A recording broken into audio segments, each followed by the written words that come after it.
Good evening प्यारे बच्चों।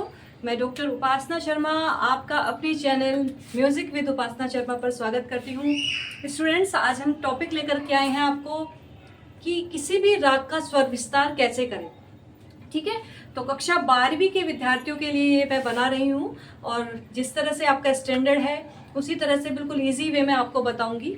वैसे किसी भी राग का स्वर विस्तार हम बहुत सारी चीजें देख करके करते हैं कि उस राग में किस प्रकार के स्वरों का प्रयोग किया जा रहा है, उस राग की चलन कैसी है, उस राग का किस सप्तक में ज्यादा प्रयोग किया जाता है। लेकिन स्टूडेंट्स, आपका लेवल जो है 12th का अभी इतना उच्च लेवल नहीं है, तो 12th के हिसाब से ही मैं आपको इजी वे में, जिससे आप इजी वे में कर सकें चीज़ों को, मैं आपको करा रही हूँ। तो आप बिल्कुल ध्यान से सुनिएगा और इसी तरह आप सभी रागों का बना सकते हैं स्वर विस्तार, चाहे वो 50 शब्दों में हो या 100 स्वरों में हो, वो अलग अलग आप जितना चाहें उतना कर सकते हैं। तो सबसे पहले हमें स्वर विस्तार करने के लिए स्टूडेंट्स ये जानना जरूरी है कि उस राग में लगने वाले स्वर क्या हैं। ठीक है, तो आज हम कर रहे हैं उदाहरण के तौर पर राग बागेश्वरी का स्वर विस्तार हम कर रहे हैं। तो आप सभी जानते होंगे कि राग बागेश्वरी काफी ठाट से निबद्ध है। काफी ठाट की विशेषता क्या है? काफी ठाट की विशेषता होती है कि उसमें गंधार कोमल और निषाद कोमल, यानी कि गा और नी दोनों स्वर कोमल प्रयोग किए जाते हैं। तो इसी तरह राग बागेश्वरी में जहां भी गा और नी प्रयोग किया जाएगा वो कोमल लगेगा और हमने इसके नीचे आपको साइन भी दिखा दिया। ठीक है, अब स्वर विस्तार हम किस प्रकार से करते हैं? स्वर विस्तार बच्चों जो किया जाता है वो तीनों सप्तकों में किया जाता है। स्वर विस्तार तीनों सप्तकों में किया जाता है, तो आपको तीनों सप्तकों की नॉलेज होनी चाहिए। तो बहुत इजी वे में आपको बता रही हूँ कि जो भी हम राग का अवरोह है ना, जो राग का अवरोह है, इस राग का अवरोह क्या है? सानी धामा। वहां से ही हम उस अवरोह को ही देख लेंगे और उस अवरोह को हम मंद्र सप्तक में ले आएंगे। जैसे कि हमारा जो आप जानते ही होंगे, जो मंद्र सप्तक के स्वर होते हैं उनको हम क्या करते हैं? नीचे बिंदु लगा देते हैं। अगर नी है मंद्र सप्तक का तो नीचे बिंदु लगा देंगे। मध्य सप्तक होगा तो उसमें कुछ नहीं लगाएंगे, जैसा स्वर है वो ऐसा ही रहेगा। ताल सप्तक में क्या करते हैं बच्चों? ताल सप्तक में हम ऊपर बिंदु लगा देते हैं। तो स्वर विस्तार ऐसा हो जिसमें तीनों सप्तकों के हमारे स्वर आ जाएं, दिख जाए कि मंद्र सप्तक भी है, तार सप्तक भी है और मध्य सप्तक भी है। तो सबसे इजी मैं आपको बता रही हूँ, अवरोह का जो शुरू के 4 स्वर हैं, इन 4 स्वरों को हम मंद्र सप्तक में ले आएंगे और सा जो है इसको मध्य सप्तक में ले आएंगे। यानी कि यहाँ पर ताल सा प्रयोग किया जा रहा है तो आप नॉर्मल सा यानी कि मध्य सा प्रयोग करेंगे। उसके साथ कौन सा है? नी मध्य है तो इसको हम मंत्र में ले आएंगे। सा नी क्या कर देंगे? मंत्र में ले आएंगे और फिर इसके बाद वापस सा लगा देंगे। एक एक स्वरों को हम सा के साथ जोड़ते जाएंगे, एक एक स्वरों को हम सा के साथ जोड़ते जाएंगे। तो सबसे पहले हमने सा लिया और सा के बराबर वाला स्वर इसमें अवरोह में क्या था? नी। तो हमने फिर नी ले लिया। नी कौन सा कर दिया है? हमने मंत्र कर दिया। इनका एक एक सप्तक नीचे कर देंगे। ठीक है बच्चों, ये इजी वे बता रही हूँ क्योंकि सबसे पहले जब हम स्वर विस्तार करना शुरू करते हैं बच्चों तो मंद्र सप्तक में करते हैं। लेकिन मंद्र सप्तक में अब कैसे करें वो राग के अकॉर्डिंग, इसलिए मैं आपको अवरोह का शुरू के 4 अक्षर को लेने की बात कर रही हूँ।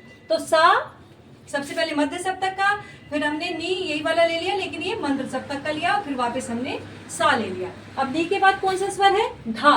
ठीक है, धा स्वर है तो पहले हम वापिस इसी नी को लिखेंगे, इसी वापस नी को लिखेंगे और फिर कौन सा स्वर लिख देंगे? नी के बाद जो था धा। ठीक है, फिर वापस लिख देंगे धा। ये भी मंद्र सप्तक का भी हम कर रहे हैं। फिर वापस इसी नी को लिखेंगे, रिपीट कर देंगे और फिर लिख देंगे लास्ट में सा। यानी कि सबसे पहले हमने सा के साथ लिया नी, सा के साथ क्या स्वर लिया? नी, और फिर हम नी से शुरू करेंगे। दूसरा जो हम स्वर समूह बना रहे हैं नी से शुरू करेंगे, फिर नी के साथ वाला स्वर जो है धा उसको ले लेंगे, फिर वापिस उसी नी को लिखेंगे और फिर नी के बाद जो स्वर है यानी कि सा उसको हम लेते जाएंगे। इसके बाद अब धा के नीचे इसमें कौन सा स्वर लिख रहा है बच्चों? मा लिख रहा है, क्योंकि पंचम का प्रयोग इस राग में बहुत कम किया जाता है। आरोह में रे और धा तो रे और पा तो बिल्कुल वर्जित है ही, आरोह में रे और पा तो बिल्कुल वर्जित है ही, लेकिन अवरोह में पंचम का प्रयोग आंशिक मात्र किया जाता है। कुछ विद्वान नहीं भी करते हैं लेकिन अधिकतर पंचम का प्रयोग करते हैं, तो यही आप अपनाना। तो शुरू के 4 अक्षरों को हम देख लेंगे। धा के बाद क्या आएगा? माँ। ठीक है, माँ आएगा तो फिर हम क्या, पहले हमने सा लिया, फिर नी लिया, अब तीसरे जो बोल बनाएंगे हम वो धा से बनाएंगे, धा, फिर नी, इसके साथ वाला स्वर ले लेंगे। पहले हमने सा से लिया, फिर नी से लिया, अब धा से ले लेंगे, धा धा धा नी, धा, और नीचे चले जाएंगे माँ स्वर पर, माँ, ये भी मंद सप्तक का। फिर वापस माँ से ऊपर आएंगे तो वापस माँ के बाद क्या लेंगे, धा, और फिर मंद सप्तक का नी, कोमल आ जाएगा, और सा। बस मंद सप्तक में इतना ही दिखाएंगे, यानी कि सा नी धा मा, इन 4 स्वरों को ही हमें मंद सप्तक में दिखाना है। अब आप इस तरह से दिखाएं, इन्हें आगे पीछे करके कैसे दिखाएं, कैसे भी आप दिखा सकते हैं, लेकिन मंद सप्तक जरूर आपका दिखना चाहिए, तीनों सप्तक आपके आ जाने चाहिए। अब ये मंद सप्तक हमारा खत्म हो गया। इसके बाद फिर हम मध्य सप्तक से शुरू करते हैं। तो सा के बाद इसमें कौन सा स्वर दिया हुआ है बच्चों, आरोह अगर देखेंगे तो सा के बाद कौन सा स्वर दिया हुआ है, गा। तो सा से एकदम सीधा गा पर चले जाएंगे, सा गा। और जब हम वापिस आएंगे, गा से नीचे आएंगे, तो देखो अवरोह में देखेंगे गा से हम नीचे आ रहे हैं तो क्या ले रहे हैं, वो रे। तो गा से नीचे ले लेंगे रे, और फिर वापिस सा। ठीक है, अब एक एक स्वर इसी तरह फिर लेते जाएंगे। पहले हमने सा से गा लिया, अब सा से हम गा के बाद फिर मा लेंगे। ठीक है, तो वापिस फिर सा लिख लेंगे, फिर गा लिख लेंगे यही वाला, वापिस नहीं आएंगे, फिर मा तक जाएंगे। ठीक है, चूंकि माँ इसका वादी स्वर है, वादी स्वर को हम क्या करते हैं, बार बार प्रयोग करते हैं राग में, तो माँ को एक बार और लिख लीजिए। अब माँ से हम वापिस कैसे आएंगे, देखो आप अवरोह में देखिए माँ से वापिस कैसे आ रहे हैं, मा गा रे सा आ रहे हैं ना, तो फिर हम वापिस मा गा रे सा इस तरह से आ जाएंगे। मेन बात यह है कि आरोह अवरोह में जो स्वर लग रहे हैं कोमल तीव्र, उन्हीं को ही हमें आगे पीछे करके स्वर विस्तार बनाना होता है, लेकिन तीनों सप्तकों में। अब फर्स्ट आपका मंद सप्तक का बन गया, सेकंड हम कहाँ कौन सा बना रहे हैं, मध्य सप्तक का। तो अब ये हम कहाँ तक चले गए, माँ तक चले गए। अब माँ के बाद आरोह में कौन सा स्वर है, धा। माँ के बाद कौन सा स्वर है, धा। तो हम धा पर एकदम तो नहीं जा सकते, बार बार सा से शुरू हो रहा है, तो सा से हटा करके हम कुछ नया पैटर्न ले आते हैं। तो हम क्या करेंगे, गा से शुरू कर दो, तीसरा गा से शुरू कर दो, गा कोमल है, गा पे कोमल लगा दिया। फिर गा के बाद क्या स्वर है बच्चों, माँ है। अब माँ तो हमने यहाँ पर ले लिया था, माँ के बाद जो स्वर आएगा उसको हम लेंगे, गा मा धा, गा मा धा। और वापिस धा से कैसे आएंगे, फिर वापिस माँ गा रे सा। इन्हें बढ़ाने के लिए बच्चों आप रिपीट भी कर सकते हैं स्वरों को, मामा भी कर सकते हैं, गा भी कर सकते हैं। इस तरह से अगर आपका स्वर विस्तार 100 स्वरों में पूरा नहीं हो रहा है तो रिपीट भी कर सकते हैं। इसी तरह सा सा नी नी सा सा, इस तरह से भी हम रिपीट कर सकते हैं, तो भी आपके नंबर कटेंगे नहीं। 12th में इतनी ज्यादा नहीं देखा जाता है। ठीक है बच्चों, तो गा मा धा मा गा रे सा, गा से शुरू कर लो। कोई भी राग है उसको हम पहले सा से स्वर विस्तार करो, और उसके बाद सा को छोड़कर फिर गा से शुरू कर दो। अगर उसमें किसी राग में गा वर्जित है तो फिर मा से कर दो। ठीक है, इसमें गा लग रहा था तो हमने गा से ले लिया, और फिर धा तक हम गए और फिर वापस आ गए। क्या करना है आपको, एक स्वर तक जाना है फिर वापस आ जाओ, एक स्वर तक जाना है फिर वापस आ जाओ।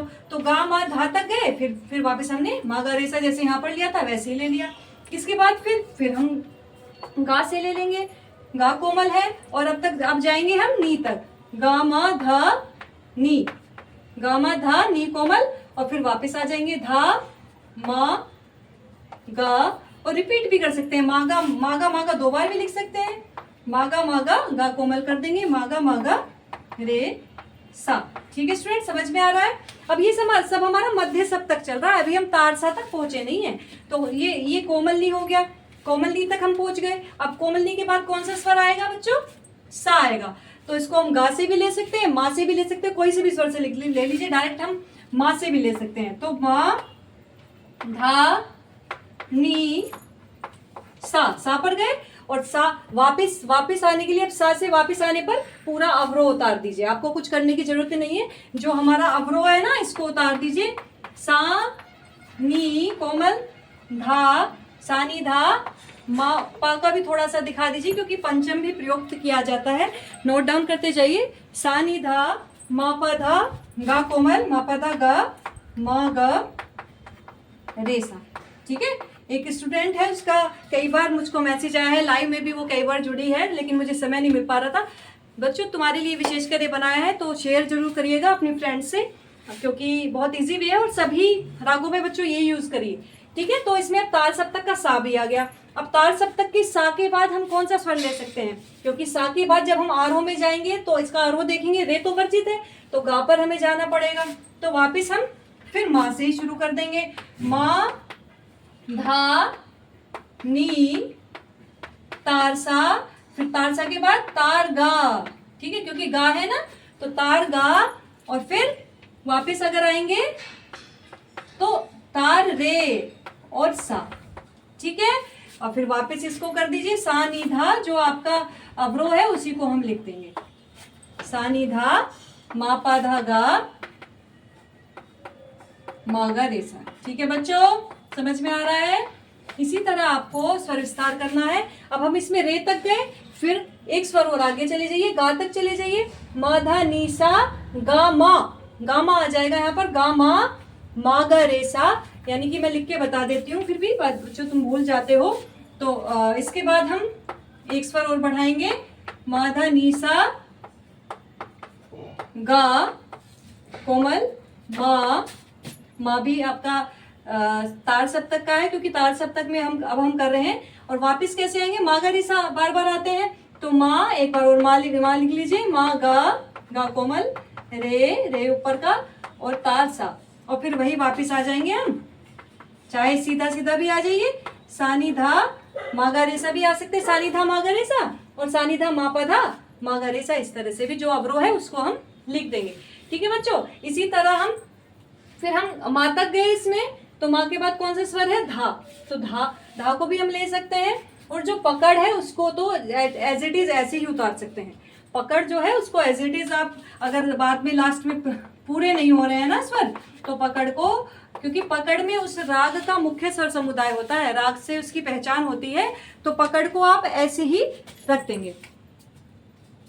ठीक है स्टूडेंट्स, तो इसी तरह आप एक एक स्वर को बढ़ाते जाइए। सबसे पहले आप मंद सप्तक में करिए, मंद सप्तक के बाद आपने मध्य सप्तक का एक स्वर लिया, सा गा तक गए, फिर वापस आ गए, फिर सा गा एक स्वर फिर आगे बढ़ाए, सा गा मा लिया, फिर मा गा रे सा वापस आ गए, फिर मा के बाद कौन सा स्वर इसमें है, धा, तो फिर हम धा तक गए, फिर वापस आ गए मा गा रे सा, फिर हमने धा के बाद कौन सा स्वर है, नी कोमल, फिर गा मा धा नी तक गए, फिर वापस आ गए धा मा गा रे सा। ठीक है, इसी तरह एक एक स्वर हम बढ़ाते जा रहे हैं। फिर तार सा लिया, फिर हमने तार सा के बाद चूंकि इसमें जब हम जाते हैं रे वर्जित है, तो फिर हमने गा लिया, फिर मा लिया, इस तरह से। लेकिन आपको सप्तक दिखाना जरूरी है, तभी आपका बिल्कुल सही माना जाएगा। वैसे थोड़ी बहुत ऊंच नीच हो जाती है 12th में, उसका बिल्कुल टेंशन मत लीजिएगा। जो चीजें आपको ये मेरा स्वर विस्तार अगर समझ में आया तो कॉमेंट जरूर करिएगा। इसी तरह हर राग का आप बना सकते हैं, केवल आरोह अवरोह देखकर और उस राग में लगने वाले स्वरों को देखकर। स्टूडेंट्स, अगर आपको समझ में आई है बच्चों, तो आप अपनी क्लास में सभी बच्चों को ये वीडियो शेयर करिएगा। Thank you so much. अगर आगे भी आपको कुछ चाहिए तो कमेंट जरूर करिएगा कि मैम ये टॉपिक हमें समझा दीजिए, तो मैं जरूर समय निकाल के आपके लिए टॉपिक कराऊंगी। Thank you so much, bye bye, फिर मिलते हैं।